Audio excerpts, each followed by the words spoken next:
area is the clarification. So I request the no. So I focus the point. I am focusing on you, sir. I am focusing on you, and I am focusing on you for protection also. Sir, some friends there, out of their voice or enthusiasm, they want to raise voice and make people silent. I can tell you, that's not the way of the house. దీనికి కొన్ని videos పంపిస్తున్న సమయం అవి add చేయండి పంపిస్తున్నా చూడండి. Let me finish the question. No, sir. Let me finish it. Let me finish it. I respect the chairman. Okay. One sentence more. Sir, one sentence more. Point of order. One sentence more. 1 second. Sir, rule 240. Rule 240. 240.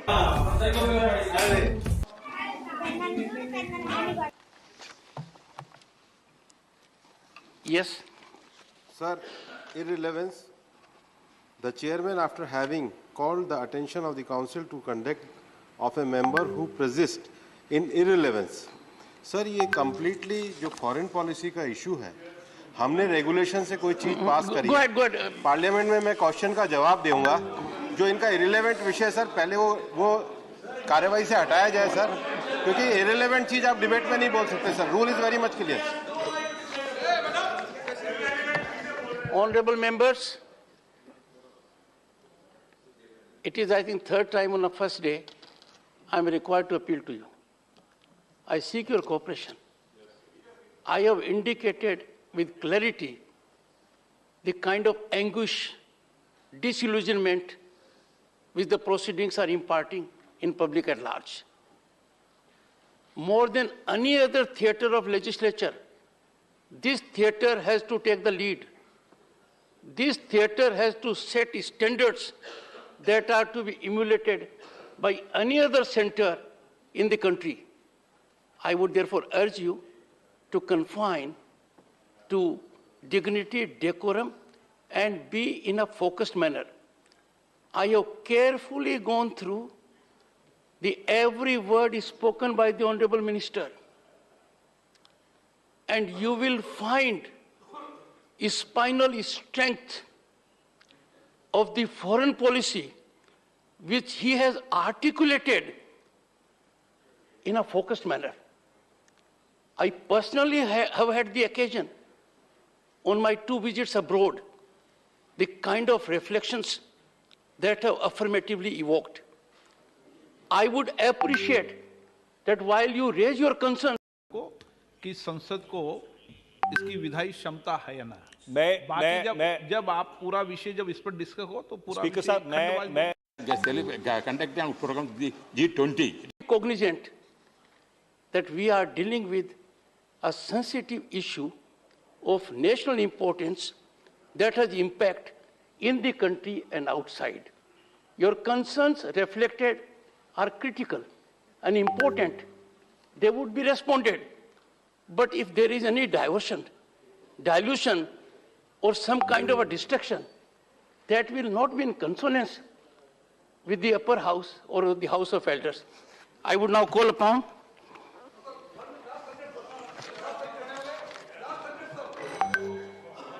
Okay. Last sentence. No. Okay, 1 second. Last sentence. Go ahead. Please conclude. If there is no mention in the G20 agenda on the women empowerment and climate change, I withdraw my position. If there is, I ask the government, what you do in Nicobar Islands are anti-environment, disasters to environment. Kindly stop it. Okay. Lieutenant General Dr. D.P. Watts. Sir, through you, I want to clarify from the MEA. Indian diaspora is the biggest in the world, but still it needs to expand. And lakhs of students, especially with technical know-how, they want to go on work visa, on study visa. What MEA is doing to encourage such technocrats who want to achieve the know-how expertise and be beneficial to us in earning foreign exchange. Sri Syed Nazir Hussain. Sir, thank you, sir, for giving me this opportunity. Sir, as you know and most of the members of the House knows, that in the last couple of sessions, we have been raising this issue of Indo-China border dispute. And we have been raising this issue through the rule of the House, and on several occasions, it was not allowed to be discussed in the House. I would have liked the External Affairs Minister to have dwelled upon this issue in his statement. Okay. It's an important issue, and I wish he not only clarifies today, and I wish he gives a separate statement on the state of affairs on our border. One. Second, sir, I had already written a letter to the External Affairs Minister on South Asian University. He had replied back to me, which was not very satisfactory. I think, though the South Asian countries are involved in that university, since it is situated in India, especially in the national capital, when the students are agitating and the teachers are also involved, and a couple of them happens to be my friends also, my classmates also. So I think that should have been taken up seriously, and it should have been resolved instead of punishing the students there. The third issue is, sir, as many of our friends stated, on the issue of Palestine, we have a well-stated foreign policy. Our stand is very clear from last 40, 50 years.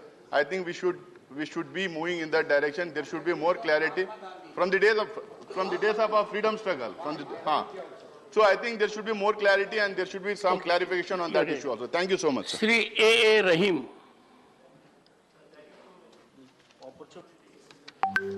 Sir, the MT Heroic Aiden is an oil tanker which is currently detained in Nigeria along with its crew. The crew consists of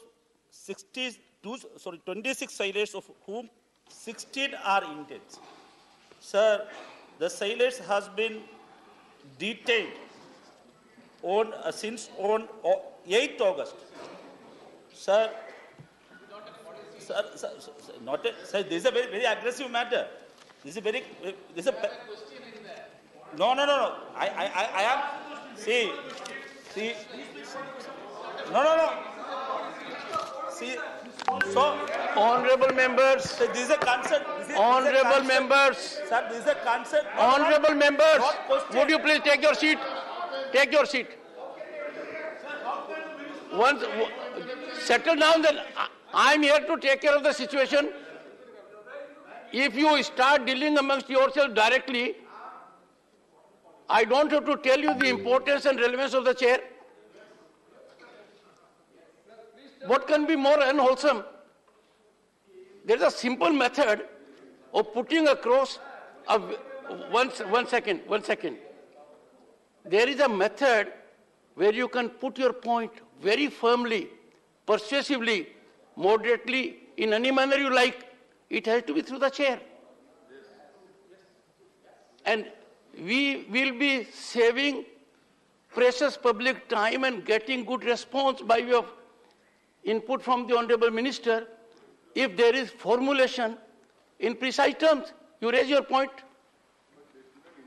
Thank you, sir. Please. He is on legs. Thank you very much, sir. You see, it does not look nice for me on the first day that I suffer these kind of interruptions. I am here to accommodate everyone. I am going to an extreme degree. But that accommodation has to be on rational premise and on some rationale. So don't have interest exchanges. I am the one you have to address. I am the one who has to call upon. Please conclude. Sir, once again I would like to salute you, sir. Please. Sir, since 4 months, 16 Indians are illegally detained. This is my concern. This is my question. Sir, these 16 parents and families are absolutely they are under panic. So, what are you taking the steps regarding this issue? This is my question. I already wrote a detailed letter to Honorable Minister, and I hope that the government will take this issue with a serious manner. Thank you, sir. Mr. Vishwadram. Yes, please. Thank you, sir. Sir, here in this document, Minister has very detailed manner. He made the Pravasi Bharat Divas and the programs. So here, I request the Minister for the clarification regarding the government is aware of the number of the Indians in different countries and the number of Indians that their jobs and also how many are lost their jobs in this recent crisis. This thing is, if Minister is ready to explain here, that is very helpful for us. Honorable members, there are no further names. So you should be happy to note that on this issue of critical importance, where the Honorable Minister has imparted his statement, I have given you full operational play. The Honorable Minister. Honorable Minister. Honorable Minister. So I'd very quickly like to respond to the request for clarifications from multiple members, even if they couched it sometimes in a non-clarificatory way. Starting with Shri Amarpat Nayak ji, sir.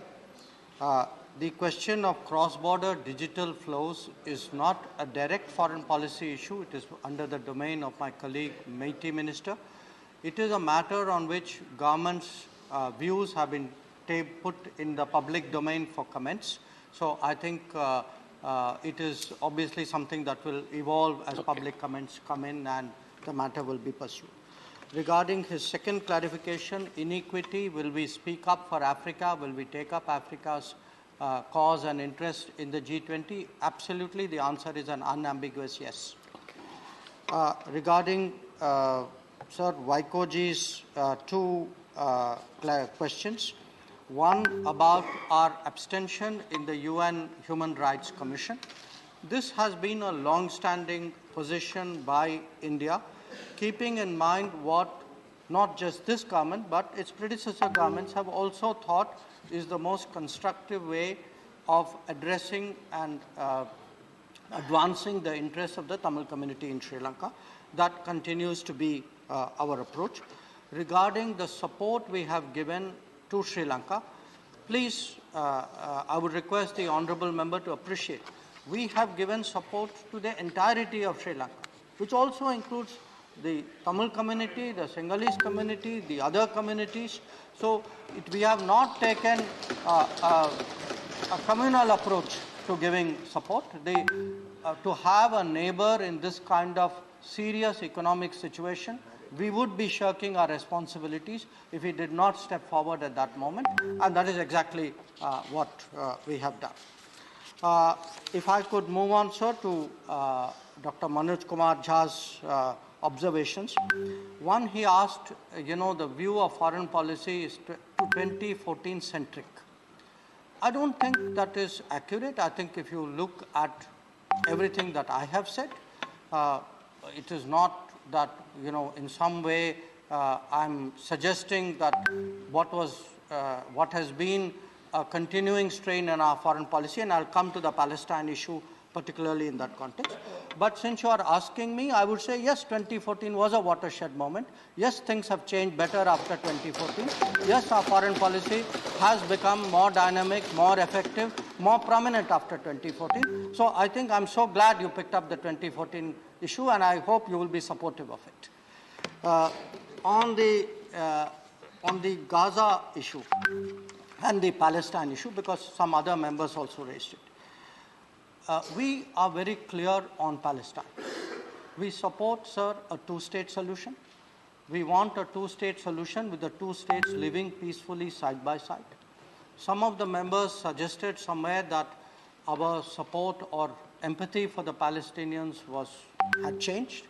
In fact, our financial support for the Palestinian Refugee Welfare Agency has gone up in the tenure of this government. I hope that honourable members would appreciate that. The issue was also raised about the neutrality, not my word, sir, this was the honourable member's clarification request. on the Ukraine situation. And Professor Jha suggested that he could do my job better. I mean, that is certainly he is free to hold that opinion. What I do want to say is we have been clear, publicly clear at the Prime Minister's level that this is not an era of war. We have consistently urged dialogue and diplomacy. When it comes to the impact of the war on Indian people or in the rest of the world, we have also done the right things about that. We have taken measures to soften the impact, whether it is of fuel or whether it is of food inflation, whether it is of fertilizer costs. So if it is your contention that our position has been in putting the interests of the Indian public first, I plead guilty to it. Yes, I put the interests of the Indian public first. It is my duty to ensure that fuel, fertilizer, food, the Indian public does not pay the cost of some other country's actions or some other region's actions.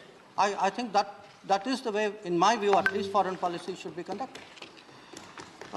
If I could turn then, sir, to Mr. John Brittas's comments. One, the Palestine issue I have already addressed. The pressure from the West, I think I have addressed publicly. I have said again what I have just mentioned. I would like to clarify. We do not ask our companies to buy Russian oil. We ask our companies to buy oil. What is the best option that they can get? Now, it depends on what the market throws up.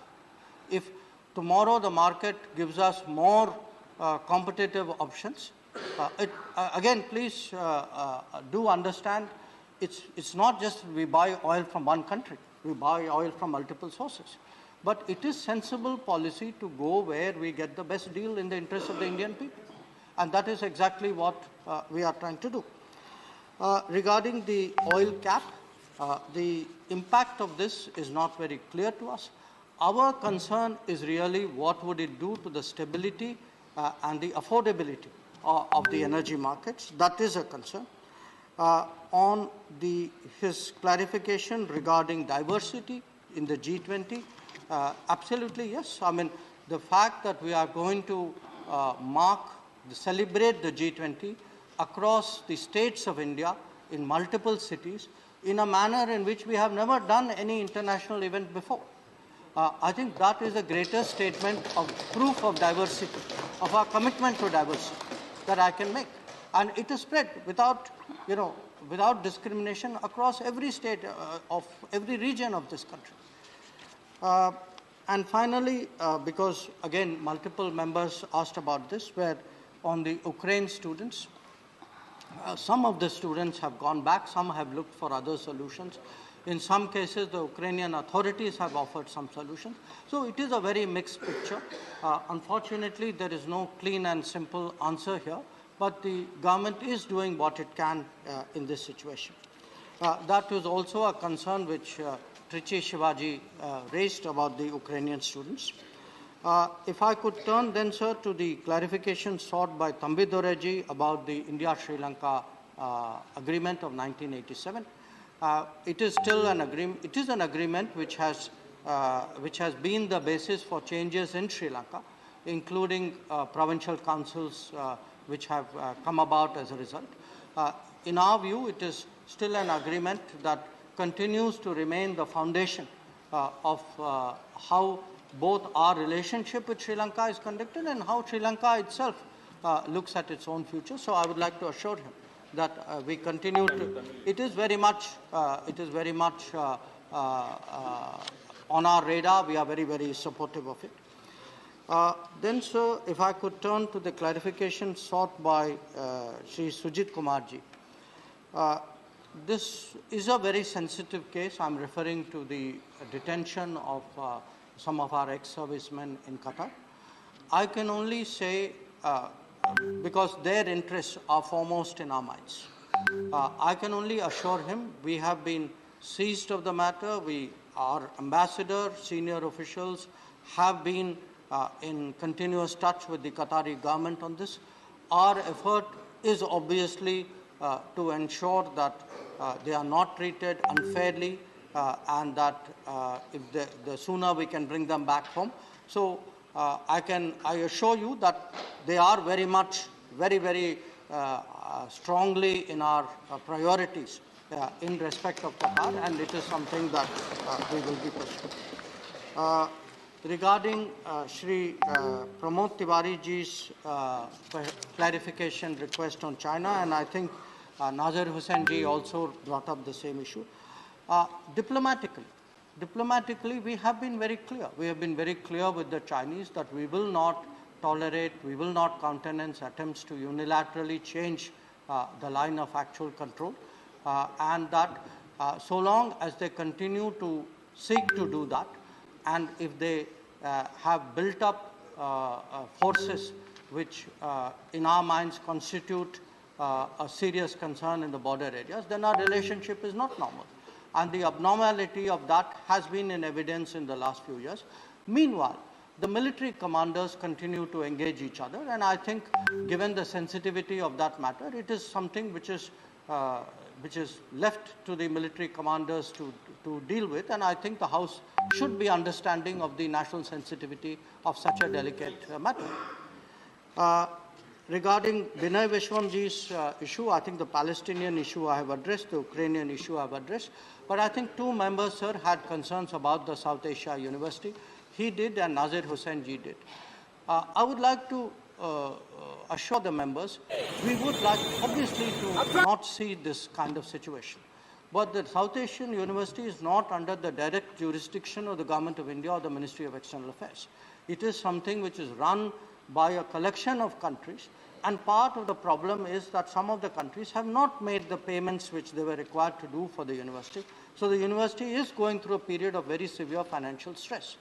Now, beyond that, there are issues of management and academic freedom for the university, because it is an international university.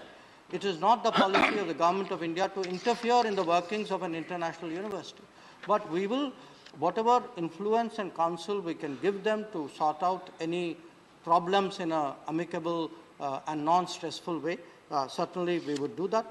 On the issue of agenda of G20, yes, women-led development would certainly be high among our priorities, as will be a set of sustainability issues, including, as my own statement said, lifestyle for environment. I think it's not, again, my direct subject. My colleague Bhupender Yadav ji will bear out that at COP27, what we are doing in environment is, I think, today increasingly recognized. I had the privilege, along with him, to be with the Prime Minister at COP26 as well. So I think we should look really at today at how the world sees our contributions and progress when it comes to climate action and climate justice. So I would not take the very pessimistic view which the Honourable Member has done.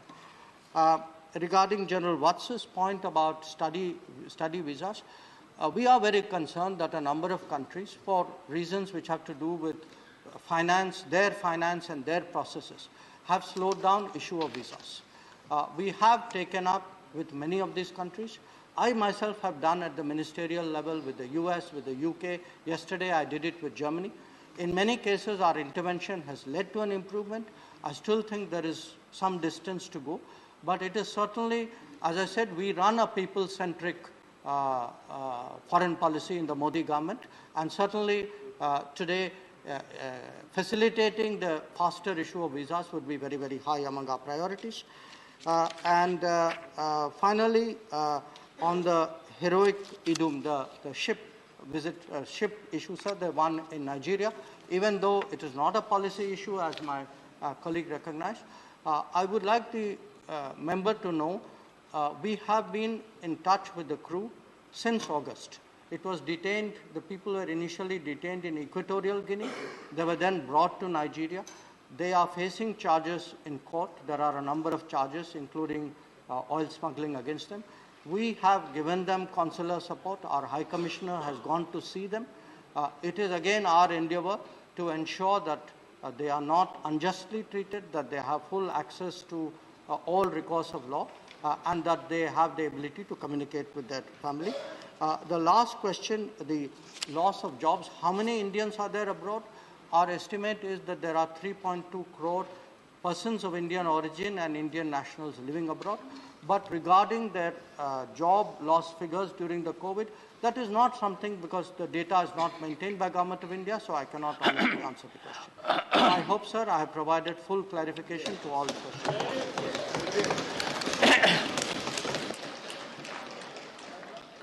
The Wildlife Protection Amendment Bill 2022, Shri Bhupender Yadav to move a motion for consideration of the Wildlife Protection Amendment Bill 2022.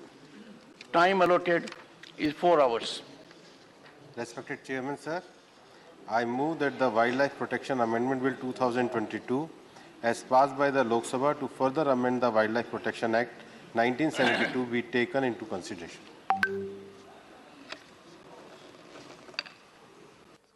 Honorable members,